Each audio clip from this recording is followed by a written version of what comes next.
Hi, everybody. I'm Stacy. And I'm Mark. And this month, we wanted to talk with you about the subject of resolving conflict.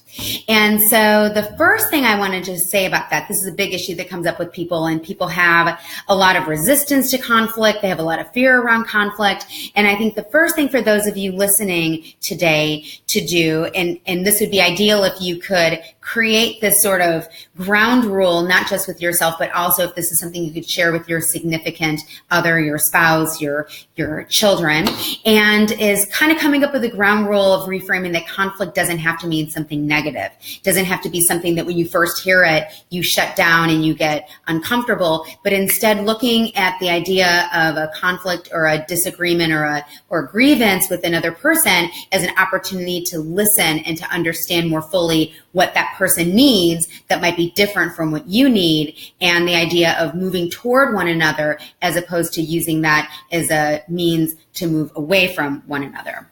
Yeah. And so this weekend we had, Stacy had an issue and an area that she wanted to discuss. And my previous relationship, conflict was avoided. And so when Stacy said, I want to bring up something, my immediate reaction was, oh my God, I'm in trouble and I don't want to hear this. I want it to go get pushed under the rug. And Stacy, luckily, doesn't play by those rules. And so here's what happened. Yeah. So the first thing, I know that Mark likes things easy. And so I know him well enough to know that when that was coming up, and I think you might even said, I just want it to be easy. And, my thought is, and what I shared with him is that there's sort of easy on the front end or there's easy on the back end. And what I often see with clients and with people in general is that the easy way out on the front end is to avoid the conflict and to just, oh, it's fine, lift up the rug, throw it under, as you mentioned, and then it looks easy. However, it doesn't play out that way over time. I mean, that is the basis for most people to shut down over the course of time. And I see one of two common themes happen for people. Either they shut down, where they start to lose themselves within the relationship because in order to appease the other person to avoid conflict, or for they themselves to avoid conflict, they have to sort of let go of what they need in order to appease. And so over the course of time, they start to disappear in the relationship. Or what often happens is when people begin to just choose the easy way out on the front end, is they start to resent their person over the course of time and feel angry that they're not able to express their feelings and needs. And then the relationship begins to look really loveless. And that's not good. Right. And so what we did was we had a conversation, and one of the tools that I encourage my clients to use, and many of you listening may know about this, simple communication strategy, it's called the sandwich principle. And so when you're communicating something that's difficult for you to express, it might be a grievance or a frustration, or it might be a request that's difficult for you to make. The idea of the sandwich principle is to communicate first something that's authentically true and sincere, that's positive about the person with whom you have this issue.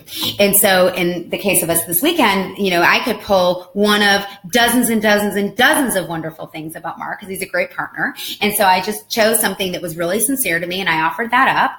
And then I very succinctly shared what my frustration was. And I didn't go into drama. I wasn't blaming him. I wasn't bringing up a whole litany of previous frustrations. I wasn't stepping into the future thinking of 20 things that could happen in the future.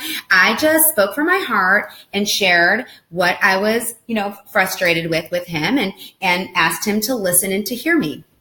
And then one of the things that Stacy's coached me on over the last 4 years has been receiving it, and being able to receive it and being able to hear it, really listening to your partner, and not shutting down, not blaming the other person, not making it about, oh my God, she hates me or whatever, but just really listening to what the other person is saying and what their grievance is, and trying to understand it. Yeah. And, here's the thing, like I said to you this weekend, look, I might not be right in what I'm sharing with you. Like, this isn't about, me wanting my way. It's about me wanting to share my feelings, and for us to use this as an opportunity to be closer to one another.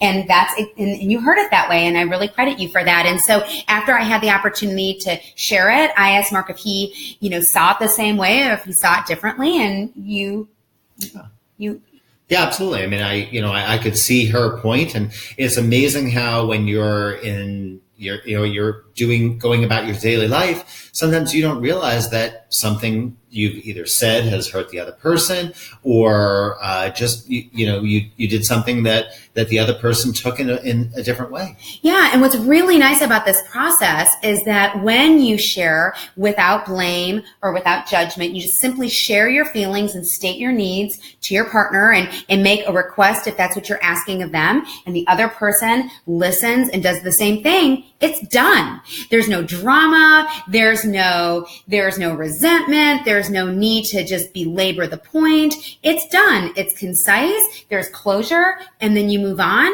And I can speak for myself. After I had that opportunity to get it off my chest, I felt really close to you. I felt so much gratitude that you are my partner and that you can hear me in that way. And I was prepared to just move on. We had a wonderful day after that. Maybe you could share your experience. Yeah, and I felt closer to Stacy. I felt like I heard her issue or complaint, and felt like I'm going to work hard because the relationship is important, and I'm going to work hard to try to be a better person in the future. Yeah. So whether you're listening today with your romantic partner in mind, or you're listening today with a child in mind, or you're listening with a friend or a coworker in mind, I think really ultimately the summary of this is to listen with an open heart, to speak your truth in a kind and generous way, to know that the person you're communicating with, I'm not an advocate for making assumptions, but if you're going to make any assumption, it would be to think the person with whom you're communicating wants to have a positive solution with you also, and go in with that attitude. And I just think, communicating from that perspective gets not only positive results in the short run, but ensures a really healthy relationship moving into the future. That's a great advice. So if you need help resolving conflict, go to myideallife.com, click on contact, and contact Stacy. And you can also email her at stacy@myideallife.com. And we will see you all next month. Yes. Have a great day. Bye.